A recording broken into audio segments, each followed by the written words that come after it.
Pessoal, hoje nós vamos dar continuação ao tema da aula anterior, que é constante de acoplamento indireta spin-spin. E hoje nós vamos falar sobre padrões de acoplamentos de núcleos com spin meio. Isso aqui a gente já começou a falar na aula anterior. Fala sobre um pouco sobre RMN de carbono 13, uma introduçãozinha, né? Mostrar alguns espectros de carbono 13 acoplado e desacoplado de hidrogênio.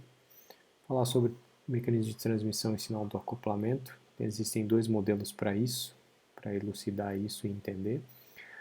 Aí depois vamos falar um pouco sobre acoplamento geminal e vicinal entre hidrogênios aí, por que eles são interessantes de estudar e devido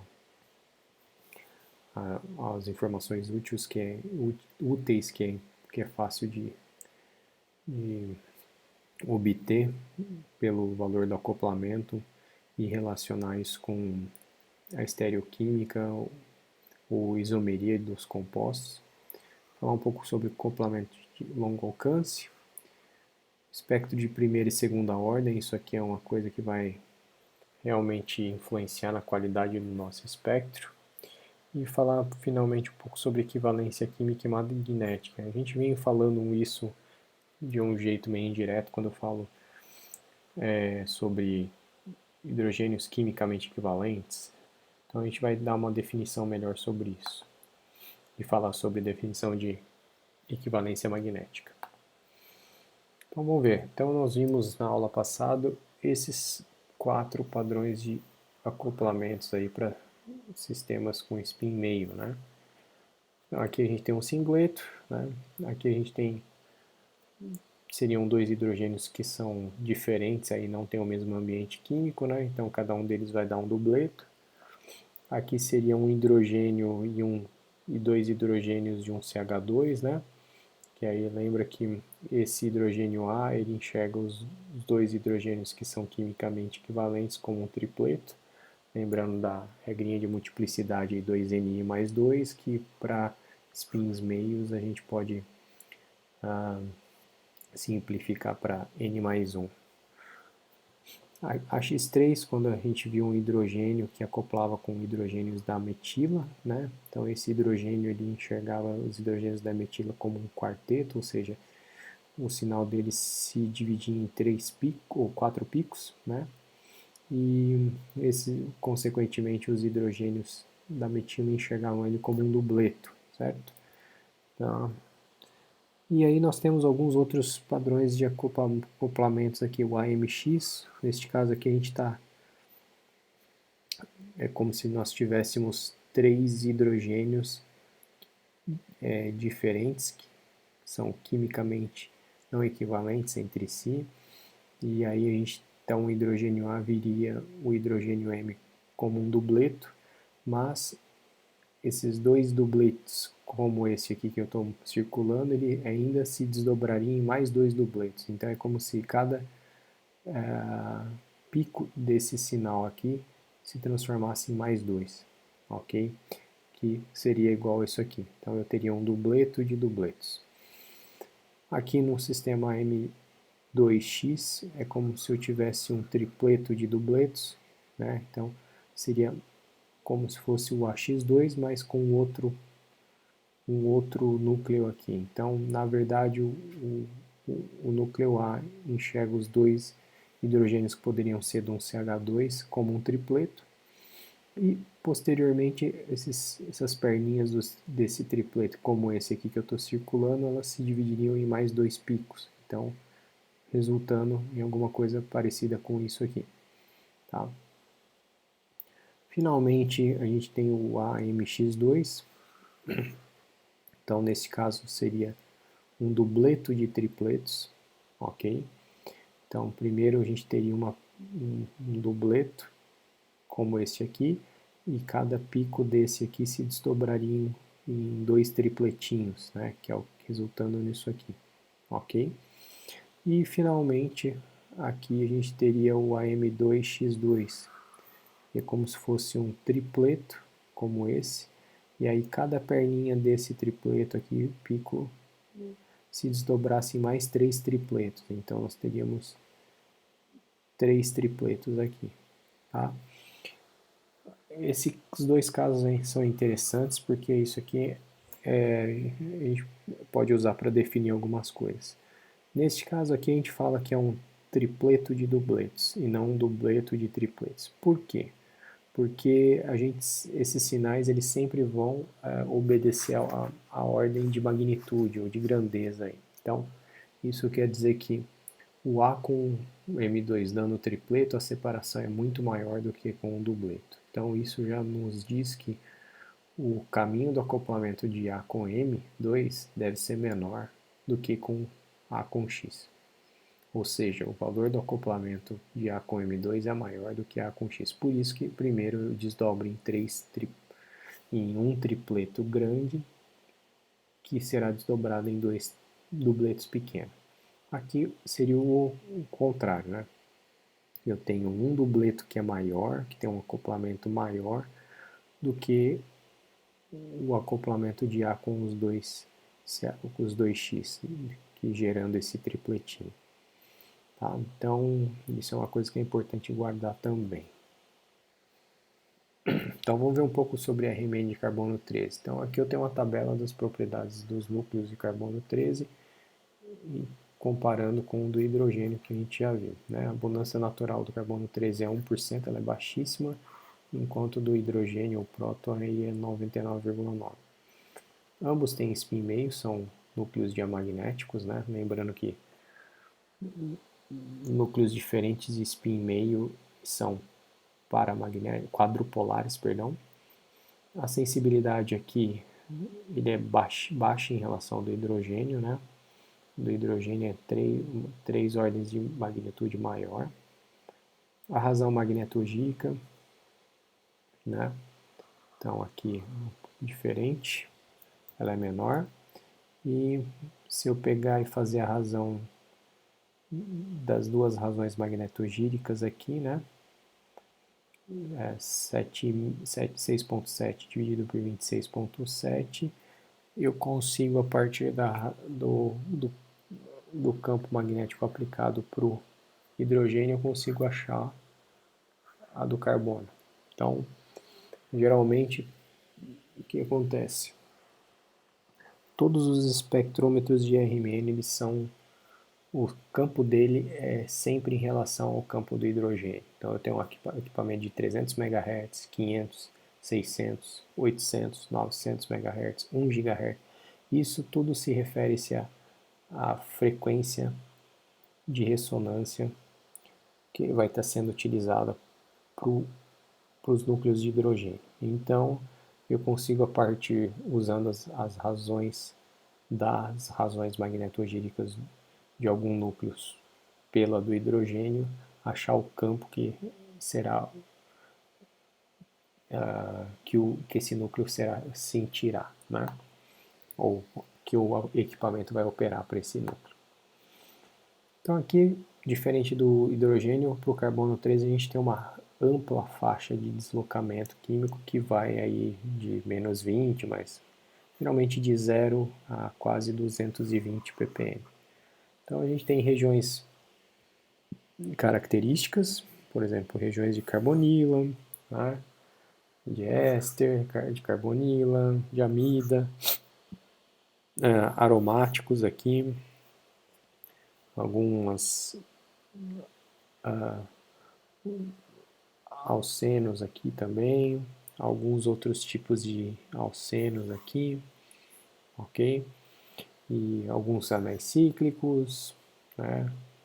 E alguns anéis aziridina, entre outros, e assim por diante. Então é uma ampla faixa que é interessante também, e ele acaba sendo uma espectroscopia complementar à do hidrogênio, porque às vezes com o espectro de hidrogênio a gente não consegue obter todas as informações necessárias, como ou a gente tem alguma dúvida sobre algum grupo funcional que aquele hidrogênio está ligado, e o carbono 13 vem aí para poder nos ajudar.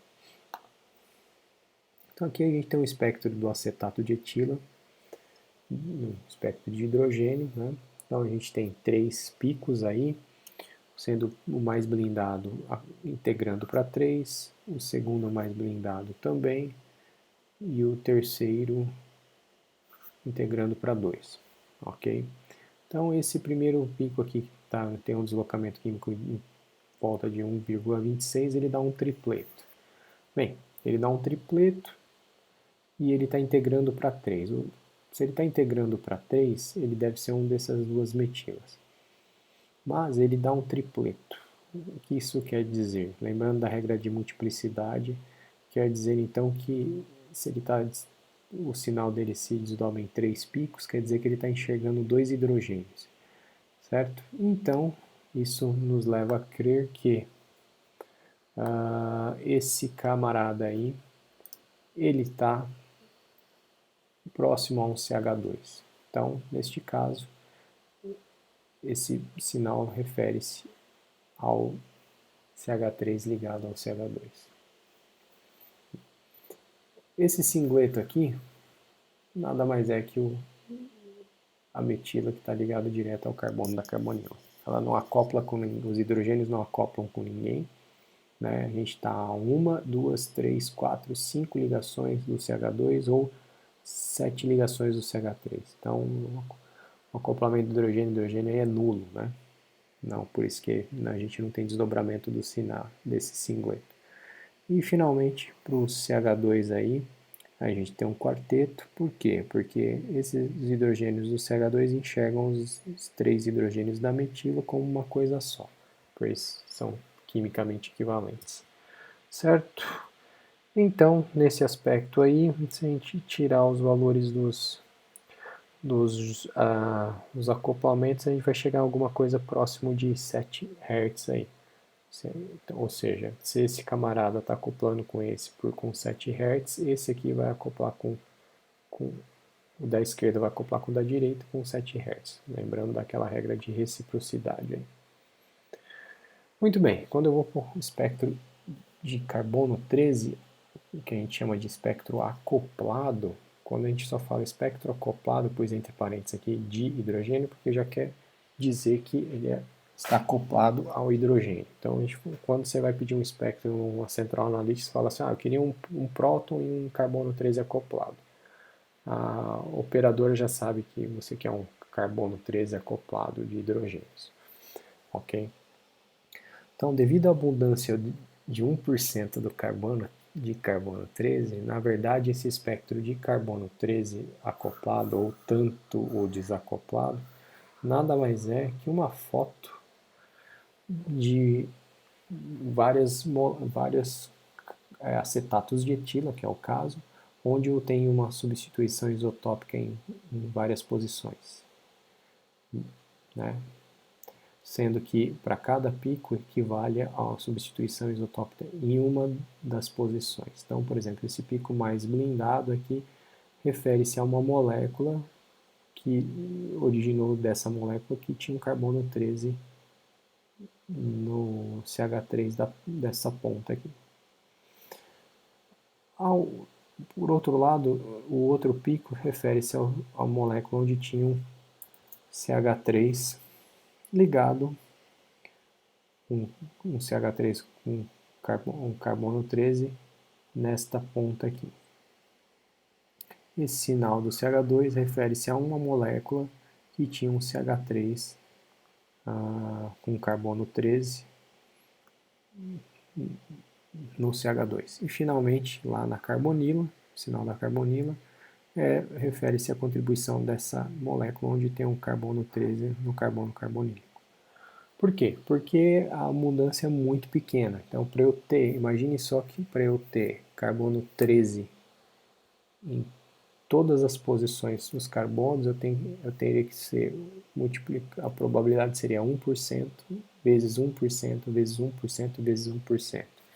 Então, imagina quantas moléculas de acetato de etila eu preciso ter para ter uma dessa daí, né? Então, por isso que esse espectro, na verdade, é um amontoado de espectro de várias moléculas onde esse você tem carbono 13 em diferentes posições. Tá? Outra coisa aqui, né, a gente pode pensar na questão do... Aqui tem os parâmetros de ressonância que foram feitos o espectro, né? Então aqui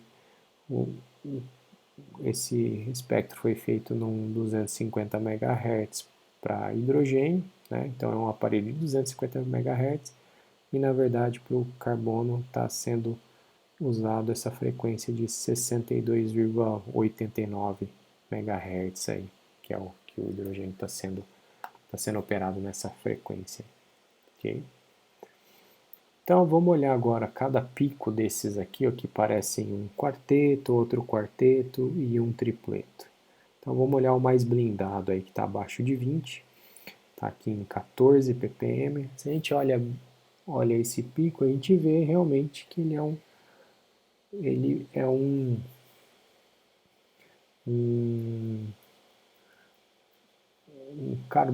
sinal que parece um quarteto de tripletos, né? Então ele lembra lá aquele meu sistema X3 M2, M3X2, né? Por quê? Porque tem o M seria os 3 hidrogênios que ele está ligado direto e o X2 seria os hidrogênios dos vizinhos. Por quê? Porque esse carbono ele vai enxergar os hidrogênios a uma ligação com ele, dando esse quarteto, e também ele consegue enxergar os hidrogênios a uma, duas ligações no CH2 vizinho. Então, essa espectroscopia de carbono 13 também é muito poderosa nesse sentido, que você consegue saber quem que está ligado a você, da perspectiva do carbono, e também do seu carbono vizinho. Tá? Então, neste caso, para eu tirar os valores de acoplamentos aí, o que eu preciso fazer? Eu tenho que pegar, por exemplo, pensando em cada pico, que parece um tripleto, eu tenho que pegar para eu achar o acoplamento a uma ligação carbono e hidrogênio dessa metila, eu tenho que pegar a diferença entre os picos da esquerda, né? Então, aqui seria um e outro, aí o do meio com este do meio, tá? O da esquerda com esse da esquerda, e aí eu faço a mesma coisa entre este pico, entre os picos centrais e depois entre este pico central da direita com o pico mais à direita, ok? Muito bem, isso aí eu tiro o carbono, o acoplamento J1CH entre o carbono e o hidrogênio. E para eu tirar o acoplamento J2CH, eu tenho que olhar esses tripletinhos aqui como, né, e medir a distância entre os picos dele. Então eu meço a distância entre esses três picos, aí eu meço também deste, meço deste e meço deste. Faço a conversão de ppm para Hz e tiro a média aí. Então a gente vai chegar em alguma coisa de 125,9 Hz para o acoplamento a uma ligação, que seriam as distâncias entre os picos do quarteto, e 6,2 mais ou menos para a distância entre os picos dos tripletinhos aqui. Ok?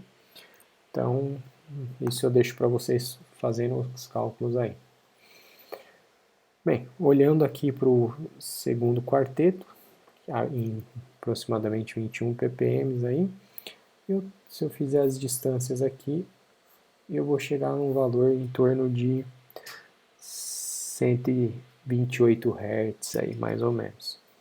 Neste caso, a gente vê que esse carbono enxerga somente os hidrogênios dele, ligados a ele. A gente já havia falado que há ligações a 1, 2, 3, 4, ou a 1, 2, 3, 4, 5 ligações é muito longo, e esse acoplamento de carbono e hidrogênio deve ser nulo. Então, a gente mostra que eu tenho uma metila que ela está isolada, ela não tem nenhum vizinho aí, ok? Muito bem, olhando o CH2 eu posso fazer aquele mesmo esquema que eu pensei desse sinal aqui do CH3 vizinho, né? Mas nesse caso a gente tem um tripleto de quartetos. Por quê? Porque o acoplamento J1 carbono e hidrogênio ele é maior do que o J2, né? Então por isso, e aqui no caso é um carbono de CH2, então vai dar um tripleto de quartetos. No caso, naquele primeiro caso seria um quarteto de tripletos, né? Por quê? Porque o J do quarteto é maior. Aqui não, o J do tripleto é maior, né? Então, e aí eu faço a mesma coisa. Para eu medir o J1, eu pego a distância entre os picos mais à esquerda desse cara aqui, né? Com esse aqui, mais à esquerda. Eu pego o central da esquerda desse aqui com o central da esquerda desse aqui, né? Aí eu pego o central da direita desse aqui com o central da direita desse aqui e pego mais a direita daqui com mais a direita daqui. Então isso aí vai me dar o acoplamento a uma ligação. Então aí depois eu faço a mesma brincadeira com com o pico central e o pico da direita, né? E para eu achar o valor dos acoplamentos a duas ligações, eu analiso cada quartetinho, né? Então eu vou pegar essa distância com essa distância do meio com essa, e depois a distância do central da direita com o da direita. Então eu calculo todas essas distâncias em hertz, calculo todas dessa e dessa e faço a média, e devo chegar em alguma coisa em torno de 6 ponto alguma coisa aí, 6.9 provavelmente, tá? Então, e finalmente aqui a gente tem o carbono da carbonila. A gente vê que a intensidade ele é bem pequena. Quando a gente amplia, a gente vê alguma coisa que parece alguns picos, mas na verdade ele é um singletinho. Então ele não tem ninguém acoplando com ele aí. Você talvez consiga ver alguns hidrogênios dessa metila ligada, mas é muito difícil porque ele é um carbono de carbonila que ele relaxa muito rápido. Finalmente eu tenho o espectro desacoplado, que é o que a gente chama de desacoplado, né? Não precisa falar que é de hidrogênio. E aí nesse caso a gente só vê singletos, né? Então, em vez daquele quarteto de tripletos, virou um singleto. Aquele quarteto virou um singleto. E aquele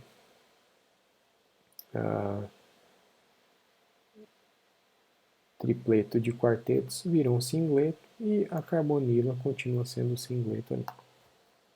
Tá?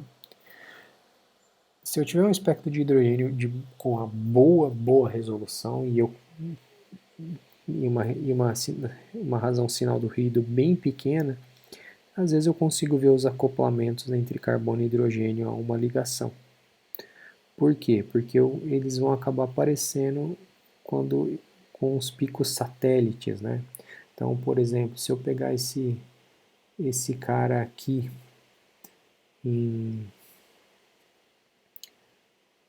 por exemplo, em 2.1, eu vejo que tem umas sujeirinhas aqui, bem pequenininhas, que quando eu amplio, dá isso aqui. Então, e aí eu consigo ver esses sinais esses sinais aí. Aqui eu seria um tripleto, né? Aqui o pico central está aqui, em cima do singleto. Esse aqui seria o que? Também um tripleto. E aqui um quartetinho, né? Ok? Então eu consigo, dependendo do caso, ver esses sinais aí. Aqui seria um tripleto, lembrando que esse aqui é um sinal desse carbono, que está enxergando esses 2 hidrogênios dá um tripleto, então para eu achar o valor do acoplamento a uma ligação carbono-hidrogênio, eu tenho que fazer as distâncias aí, né, desses caras aqui.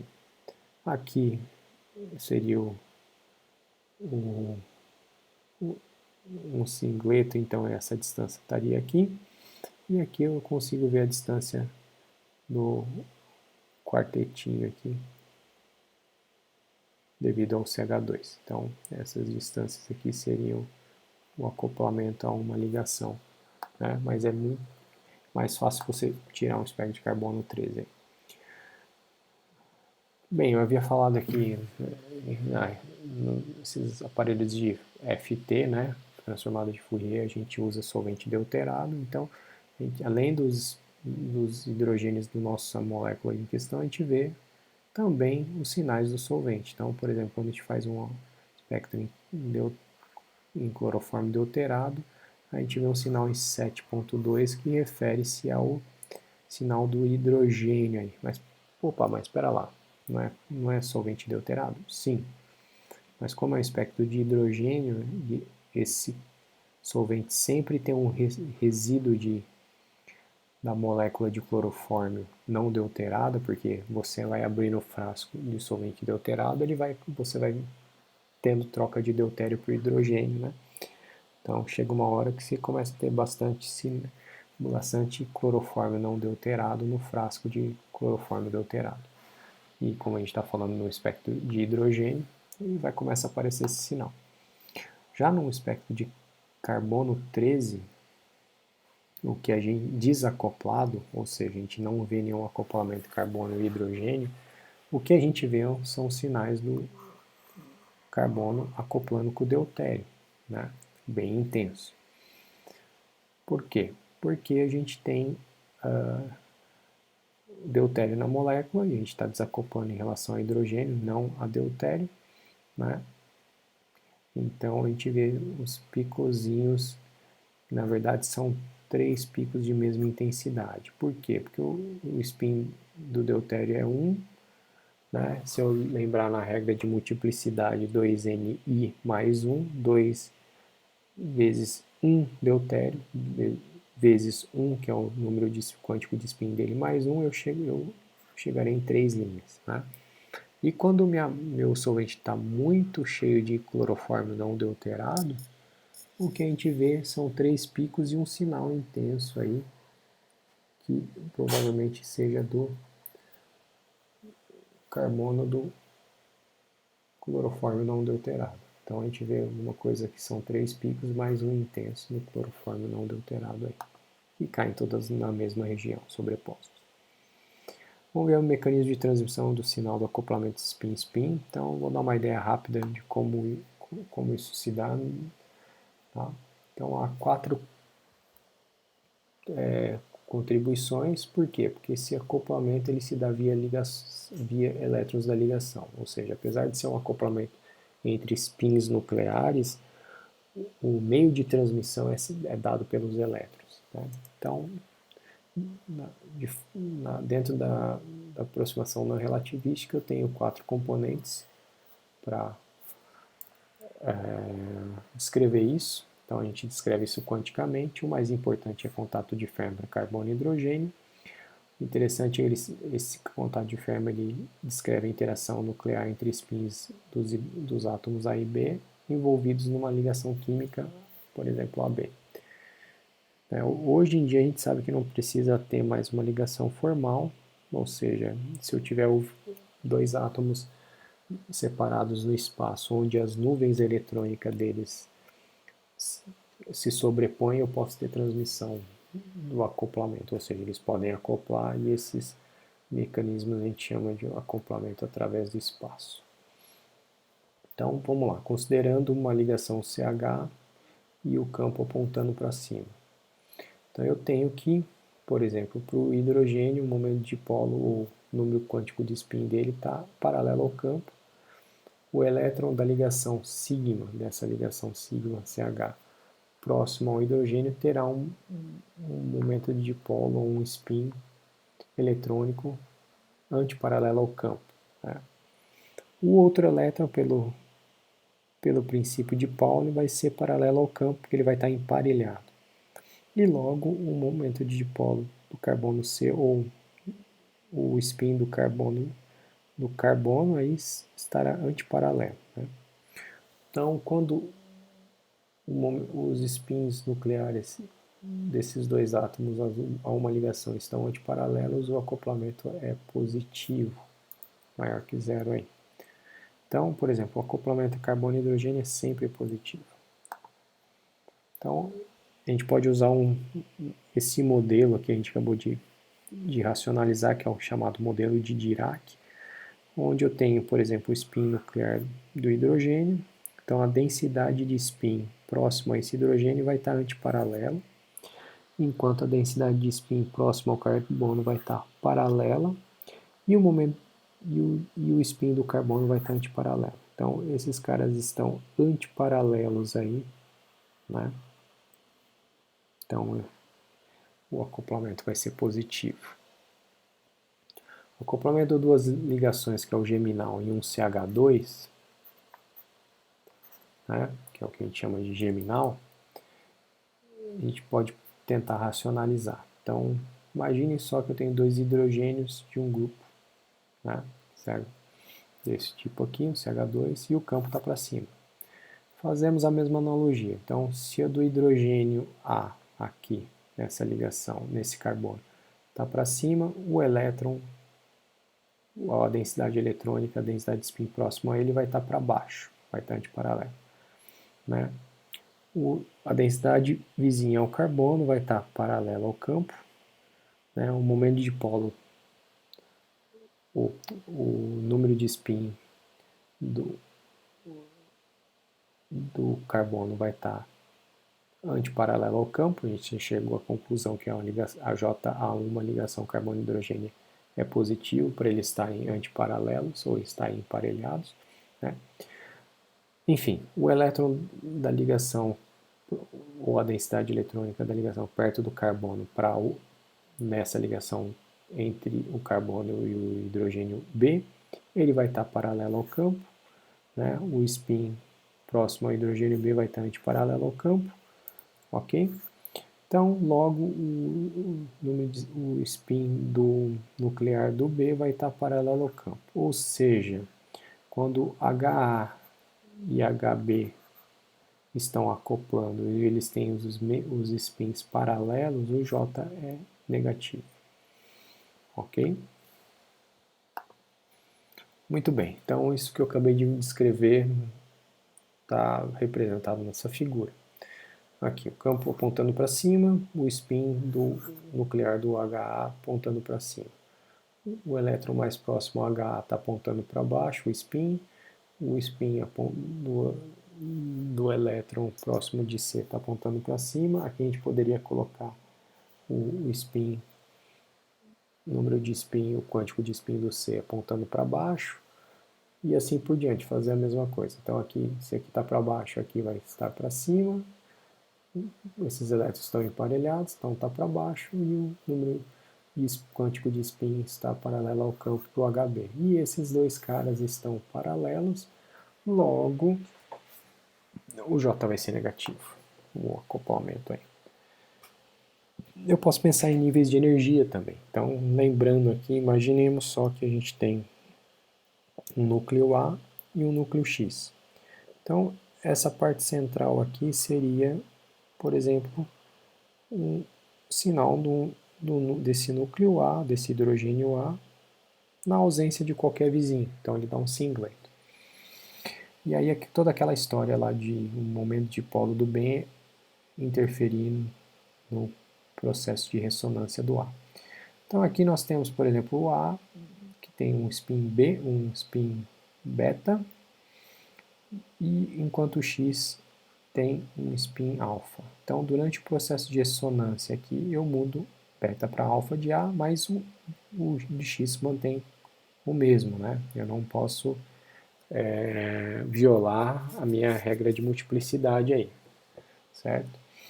Então, neste caso, durante o processo de ressonância, quando os spins de A e beta de A e X são opostos, pode ser alfa beta ou beta alfa, o J é positivo, que é o que acontece desse lado direito aqui da figura. Tá?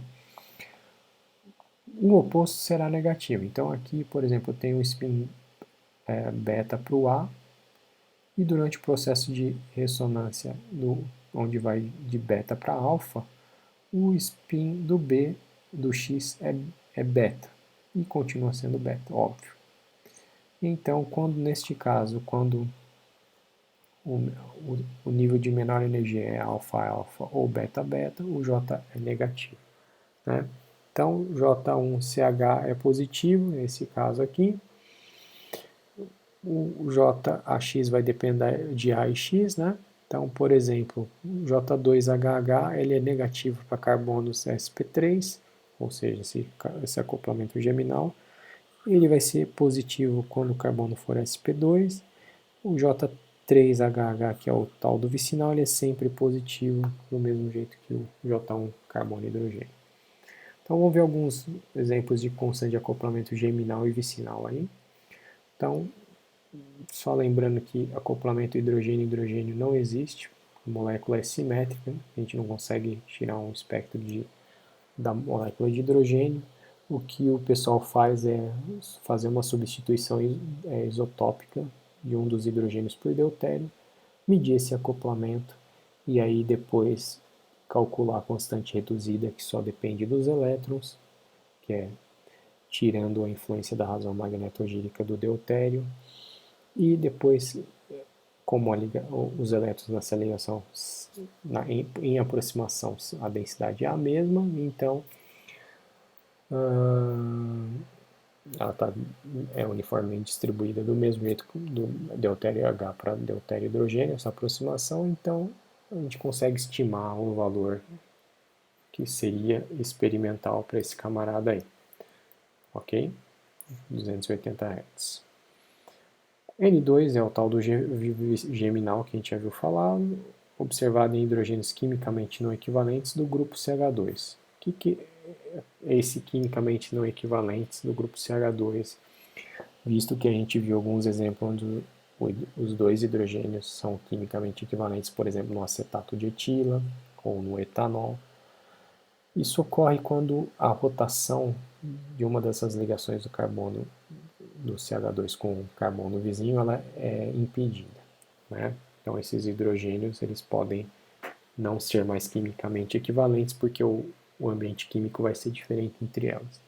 Então, esse valor de J desse tipo de J pode ser positivo ou negativo, depende da hibridização do carbono e dos substituintes. Então, isso aqui a gente já viu falar. Então, está aqui carbono sp3, né? O J é negativo, carbono sp2, o J é positivo. Então, você tem o efeito do caráter S dos carbonos, que esses hidrogênios estão ligados. Quando você vai aumentando o aumento do caráter S, né, o J ele aumenta. Então, aqui no CH4, um ciclo propano, por um alceno substituído, ele vai de menos 12 a 2. Né? Vocês podem estar perguntando, é possível medir o sinal? Sim.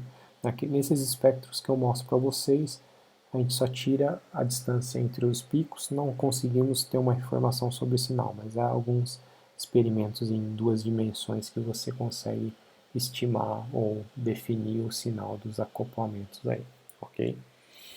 O efeito da eletronegatividade também, então imagine que eu tenho um fragmento desse caso assim, onde eu posso ter XCSH2 ou oxigênio, então quando é CH2, esse acoplamento geminal aí é 2,5 Hz. Quando eu ponho um átomo eletronegativo, como oxigênio, um aldeído aí, esse acoplamento vai para 41 Hz. Então, esses valores são interessantíssimos, porque a gente consegue tirar muita informação só olhando o valor também. Né? O efeito do ângulo HCH, né? Então, num CH4, num ciclo hexano, num ciclo pentano, um ciclo butano, um ciclo propano. Então, o que acontece com o valor do acoplamento? Ele aumenta, né? Então, a tensão no anel aumenta o ângulo de separação, né? E aumenta o valor do J. Ele sai de mais negativo para menos negativo. Temos também o acoplamento vicinal, que é o J3, né? Ocorrem hidrogênios adjacentes, mais útil e informativo, ele depende do ângulo diedro, então isso aqui é interessantíssimo, que a gente consegue definir isômeros rotacionais aí, depende do ângulo também, depende da distância de ligação, então eu tenho um acoplamento J3AB aqui, né? Eu tenho um acoplamento nesse alceno que ele pode ser cis ou trans, né? Então aqui é a relação, ok? Eu posso ter também acoplamentos vicinais em ciclo hexano substituídos, né? Lembrando dessas relações aqui, axial-axial, equatorial-equatorial. Então o J3 axial-axial está nessa faixa de Hertz, um axial-equatorial está nessa faixa, ele é médio, e o equatorial ele é médio para pequeno. Então é grande, médio e pequeno. Ok? Então aqui a gente tem uma projeção de Newman aí para ver que os axiais eles estão em uma relação de 180 graus, axial equatorial 120 e axial equatorial e equatorial 60 graus aí. Ok? E a gente tem o efeito desses ângulos diedros aí no acoplamento J3HH. Então, aqui a gente tem um negócio chamado curva de Karpus que relaciona o valor do acoplamento com o ângulo diedro. Karpus é aquele prêmio Nobel que ganhou uns anos atrás, né? Então ele ganhou na parte de bioquímica, mas ele também deu a sua contribuição na RMN aí. Então essa curva de Karpus ela basicamente nos dá o valor do J pelo ângulo diedro. Então quando o ângulo diedro é trans ou perto de 180, esse valor para o acoplamento vicinal é máximo. Perto de 90 ele é próximo de zero e quando ele é cis e ele é zero diedro, ele é próximo de 10 Hz ou ele é médio, né? Então aqui tem algumas faixas, ok? Aqui tem um esboço dessa equação, né? Então o pessoal vira e mexe, sai alguns trabalhos na literatura fazendo algumas correções nessa equação de Karpus e tem às vezes algumas novas propostas aí, ok? Então vamos ver como a equação de Karpus pode ajudar a gente. Então imagine que eu tenho esse composto aqui que é o cis2-bromo 4-terc-butil ciclohexanona, né? Então eu tenho esse sinal aqui desse hidrogênio axial, que ele é o mais desblindado no espectro de hidrogênio, porque ele está ligado a um carbono que tem um bromo ligado, que é meio eletronegativo, que é esse sinal aqui em 4.6, que é dado por essa expansão aqui, né? Então, olhando aqui esse hidrogênio, a gente vê que esse hidrogênio 2 axial ele vai acoplar com 3 axial, com 3 equatorial e com 6 axial, né? Sendo que com os hidrogênios 3 eu estou um acoplamento a 3 ligações e com hidrogênio 6 a 4 ligações, ok? Então, neste caso aqui,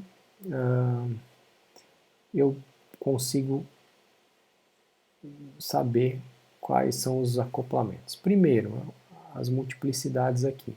Se a gente olhar esse hidrogênio 2, ele vai dar um dubleto com esse 3 axial, de dubletos com esse outro 3 equatorial, de dubletos com esse 6 axial. Então é um dubleto que se desdobrou em outro dubleto, que se desdobrou em outro dubleto. Né? Então eu tenho 1, 2, 3, 4, 5, 6, 7, 8 picos aí, né? Então eu, por exemplo, eu consigo medir esse primeiro dubleto seria esse intervalo daqui com esse aqui, esse com esse, né? E esse esse com esse e esse com esse, né? O dubleto médio seria esse com esse com esse, este aqui com esse, e esse aqui com esse. E o dubleto menorzinho seria a distância entre esses dois picos, esses dois picos, esses dois picos e esses dois picos, certo? Enfim, a gente viu que a gente tem um acoplamento de 13 Hz, que é grande, um médio e um pequeno. Logo, o de 13,6 Hz seria entre o 2 axial e o 3 axial, o de 6 Hz, 2 axial e 3 equatorial, e o de 1,2 Hz, que é um J4, entre o 2 axial e o 6 axial. Okay? Agora, se a gente pega o outro isômero trans, ó, a gente vê que o sinal ele não é muito bem definido. Por quê? Porque todos os acoplamentos, os dois acoplamentos são médios, né? A gente tem um equatorial com equatorial, um equatorial com axial aí, né? Onde esse cara aqui tem um ângulo de edro muito parecido, o 2 equatorial com 3 equatorial, o diedro 2 equatorial com 3 axial. E aí a gente tem um sinal que a gente não consegue tirar muita informação aí, né? Então, olhando o sinal do hidrogênio 2, a gente consegue saber qual isômero eu tô tratando aí. Ok, então quais efeitos em acoplamentos vicinais, né? Então a gente tem o efeito em olefinas, né? Então, por exemplo, um acoplamento J3-cis, ele está nessa faixa de 7 a 10 Hz, enquanto o trans está na faixa de 12 a 18 Hz, ok? Então, o trans é um acoplamento maior em relação ao cis. Em cicloalcanos, aí a gente tem essas faixas de acoplamentos entre hidrogênio cis e trans, né? Então, para o ciclo pentano, butano e propano, tá aqui. Tenho também dependência do ângulo, né? Então, o que acontece com o ângulo quando eu vou diminuindo esse ângulo, ou da esquerda para a direita, ou aumentando, né? Então, diminuindo o ângulo da esquerda para a direita, o J aumenta, né? Sabendo que esse J é positivo. Então, são coisas que eu consigo, algumas informações que eu consigo tirar também. Eu também tenho acoplamentos vicinais em sistemas aromáticos, né? Então, olhando aqui, eu tenho, na verdade, além disso, eu tenho J4 e J5, né? Então, aqui um vicinal 1, 2 aqui, que é o que a gente chama de acoplamento orto, ok? Então, estaria aqui, de 6 a 10, um meta que seria um 4 de 1 a 3, e o para, que é um J5 de 0 a 1, né? E alguns heterociclos aí eu tenho acoplamento a uma ligação, a 3 ligações 1, 2 de 8 Hz. Quando eu tenho um nitrogênio, na verdade, esse camarada cai para o 4.8, né? E o outro acoplamento 1, 2, ele é 7. Quando eu tenho oxigênio no ciclo penteno aí, esse valor aqui, 1, 2, é 1.75, enquanto que esse 1, 2 é 3.30. Quando eu troco oxigênio por flúor, aí eu já inverto, né? Então aqui é 5, enquanto que esse aqui é 3,5. Né? Então é interessante esses valores aí, porque a gente consegue tirar várias informações aí. Muito bem, eu tenho também acoplamentos J3 e J4 sistemas alílicos, né, que são esses sistemas assim. Então aqui seria um J4, 1, 2, 3, 4, de 1 a 2 Hz. Aqui também seria a mesma coisa, 1, 2, 3, 4, 0,4 a 1.7 Hz. E aqui seria um J3, 1, 2, 3, né? Então esse valor é maior porque é um J3, não um J4. E aí eu posso usar essas relações de Karpus para tentar distinguir os meus isômeros aí, né? Então, do mesmo jeito que eu fiz para aquele ciclo hexano de substituído, eu posso pensar para as duas estruturas do ácido cloroacrílico. o cis e o trans, né? Tem que pensar na estrutura de carbos, eu vou ter dois dubletos, esse cara aqui dá um dubleto, porque ele enxerga esse cara dá um dubleto porque enxerga esse, a mesma coisa acontece aqui, mas a questão aqui é que o valor dos acoplamentos são diferentes, aqui a gente tem um acoplamento trans, e aqui a gente tem um acoplamento cis, ok? Então, pegando o espectro de hidrogênio, né, a gente tem o sinal do TMS, nossa referência.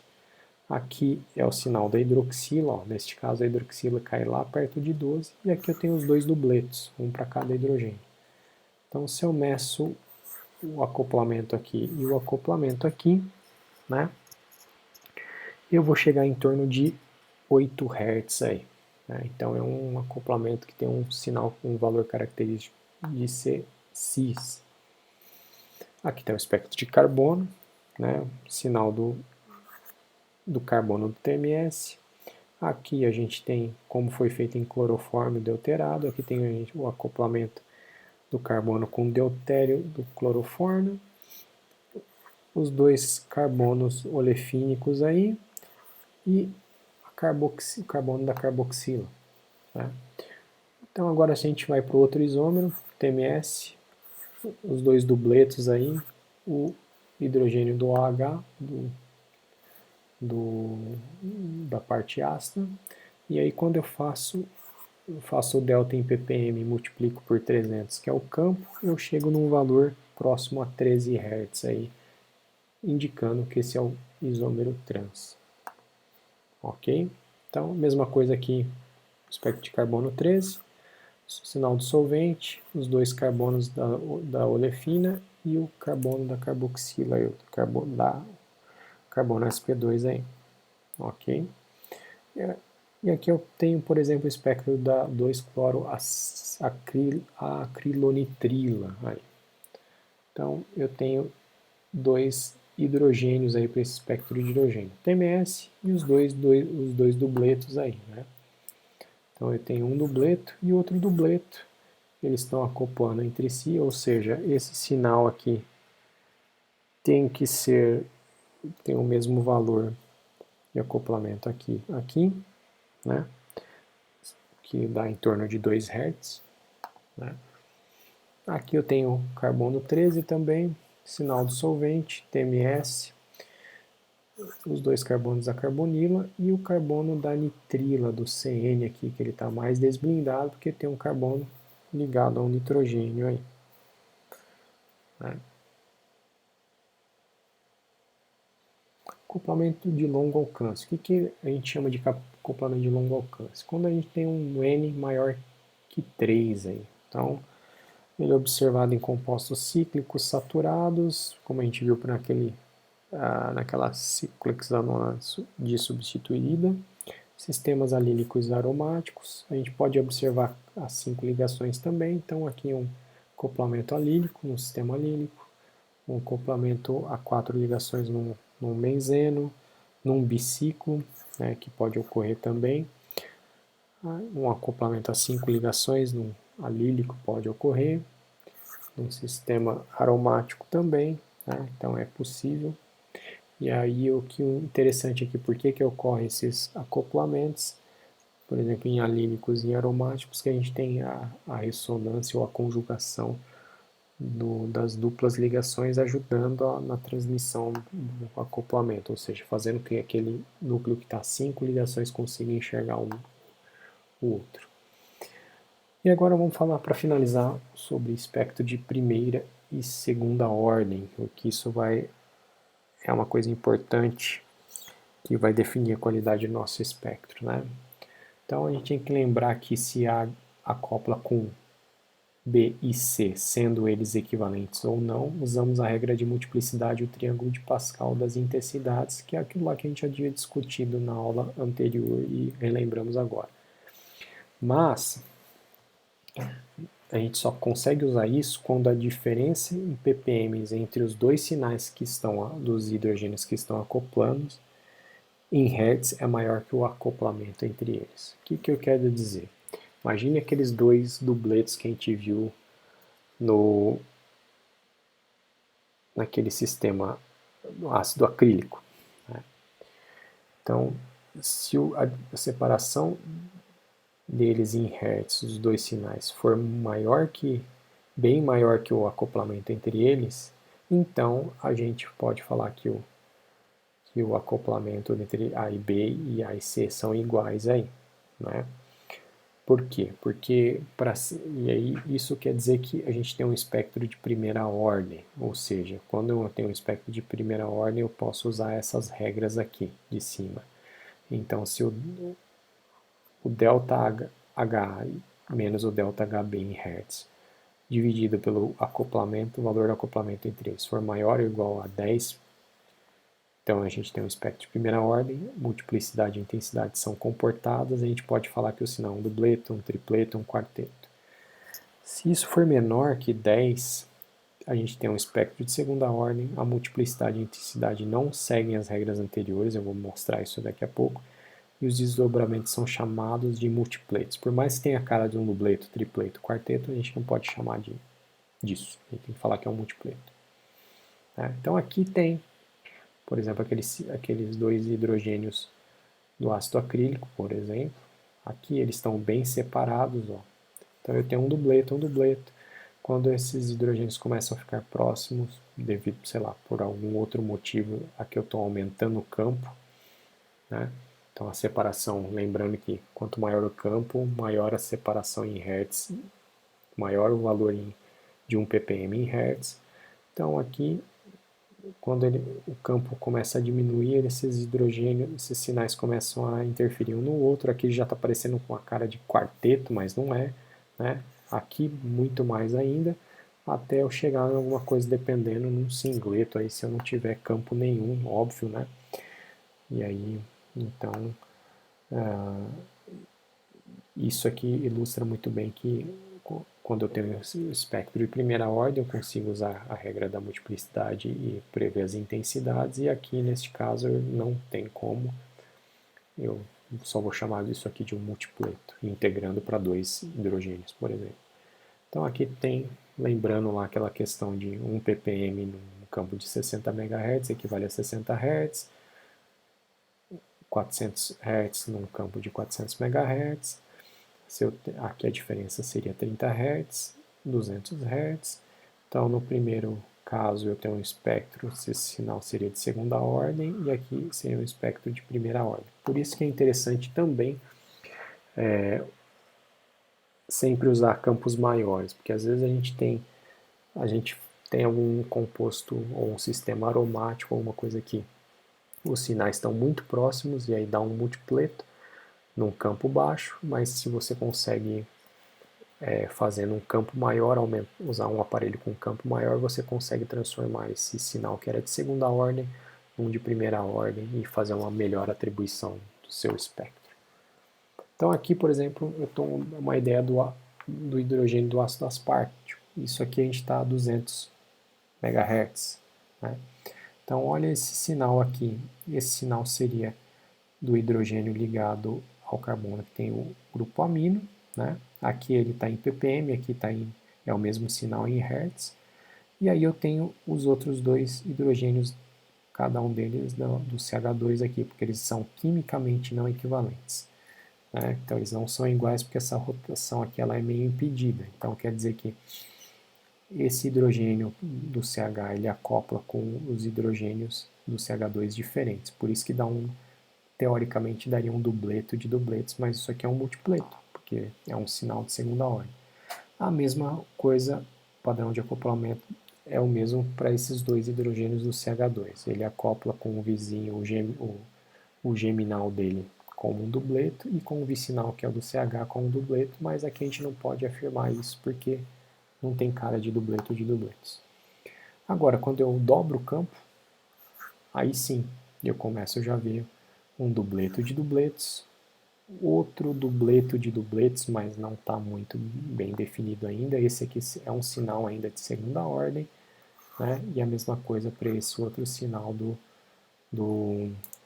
outro hidrogênio do CH2. Tá? Mas isso já mostra que a gente consegue melhorar bem o sinal desse hidrogênio que está mais desblindado, que é o hidrogênio que está ligado ao carbono do grupo amino, né? Finalmente, vamos falar um pouco sobre equivalência química e magnética. Aí. Eu já vim falando um pouco sobre ambiente químico igual, diferente, para tentar já incutir uma coisa sobre equivalência química. Tá? Então, sinais ditos quimicamente equivalentes, eles têm o mesmo ambiente químico, né? Tem o mesmo delta, ou seja, uma única frequência. Eles podem ter ou não ter J's, né? Então, iguais. Quando os J são iguais, eles são magneticamente equivalentes, né? Quando há J's diferentes, eles são magneticamente não equivalentes. Tá? Então, lembrando que eu vinha sempre falando, esses CH2, CH3 da metila, eles têm ambientes iguais, está rotacionando, rotação livre, então eles vão dar uma única frequência. Sinais quimicamente não equivalentes, eles sempre têm J's diferentes, ou deslocamentos químicos diferentes, e há J's diferentes, né? Magneticamente não equivalentes aí. Ok? Então, quimicamente magneticamente equivalente, tem o exemplo do etanol, né? Então, se a gente pegar aqui o carbono do CH3, os 3 hidrogênios enxergam os hidrogênios CH2, dá um tripleto, e os 3 hidrogênios enxergam são quimicamente equivalentes, eles são representados por um único sinal, e eles enxergam os hidrogênios do CH2, que também são quimicamente equivalentes, né? Então vai dar um tripleto, e aí o acoplamento eles são magneticamente equivalentes, porque o acoplamento é igual também. O recíproco é verdadeiro para os hidrogênios do CH2, que são quimicamente equivalentes, dão um único sinal para os 2 hidrogênios, e eles acoplam com os hidrogênios do CH3 com o mesmo valor, são magneticamente equivalentes também, né? Então, quimicamente e magneticamente equivalentes para o parachileno, lembrando que o parachileno é um benzeno onde tem duas metilas ligadas, estão numa relação para 5, 2, 3, 4, perdão. Então, eu tenho 2 sinais aí de tipos de hidrogênio, né? Tem aqui os sinais das duas metilas, né? Essa é uma região de alcanos e essa aqui é a região dos aromáticos, tá? Ok? E eu tenho quimicamente equivalentes e magneticamente não equivalentes. O que quer dizer isso? Por exemplo, se eu pensar na paracloroanilina, quimicamente equivalentes. Esses dois HX aqui, eles dão um valor de deslocamento químico igual, ok? E os HAs também, eles dão um valor de deslocamento químico igual. Mas a gente então esperaria que aqui eu tivesse um sinal para esse HX que fosse um dubleto, certo? Porque ele viria esse HA, né? Desdobraria um dubleto. Mas não acontece, isso aqui não tem cara de dubleto. Então isso quer dizer que o HX acopla com HX linha e acopla com HA e pode também acoplar com H linha. Por isso que eu tenho um sinal que ele é quimicamente não equivalente, magneticamente não equivalente. Ok? Então, mas esse aqui seria o sinal que é representado pelos dois HX e esse aqui seria o sinal representado pelos dois HA. Ok? Quimicamente e magneticamente não equivalentes, o ácido aspartico aí, né? Então, se a gente pensar novamente aí na questão do ácido aspartico. Então, eu tenho um CH que ele tem um sinal, um deslocamento químico para ele, e ele acopla com os 2 hidrogênios do CH2 diferentemente. Então, isso aqui daria um dubleto de dubletos. Aqui está em ppm, aqui é o mesmo sinal em Hertz, né? E aqui os 2 hidrogênios aí do CH2 que estão muito próximos, né? E teoricamente seria um dubleto, porque eles acoplam geminalmente entre si e vicinalmente com o CH, ok? E então são quimicamente e magneticamente não equivalentes, esses caras aqui. ok? Por quê? Porque eles dão deslocamentos químicos diferentes, esses dois hidrogênios do CH2, e acoplam diferentemente entre si e com o carbono do grupo amino. Ok? Então era isso que eu queria falar para vocês hoje. Um abraço, até!